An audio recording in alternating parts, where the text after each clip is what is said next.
Avui som aquí, al campus Ciutadella de la Universitat Pompeu Fabra. És en aquesta universitat, com en moltes altres universitats públiques de Catalunya, on els estudiants veiem dia rere dia com els nostres drets a estudiar en català es veuen vulnerats. Cada cop més professors canvien d'idioma quan veuen que a classe hi ha encara que sigui un sol estudiant que afirma no entendre el català.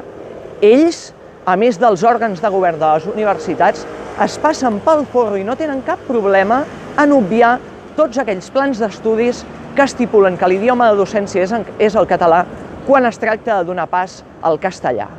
Davant d'això, els estudiants de Catalunya hem de dir prou i exigir a les nostres institucions que deixin d'encobrir aquestes pràctiques i que garanteixin els nostres drets a estudiar en català allà on està estipulat.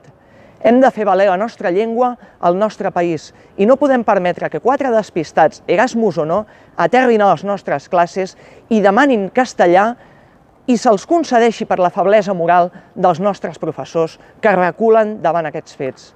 A Força Catalunya lluitarem per revertir aquesta situació, per respecte al país, per respecte a la lluita dels nostres avantpassats per llegar-nos el model d'universitats en català i per respecte a les futures generacions a les que deixarem el model universitari que aconseguim avui.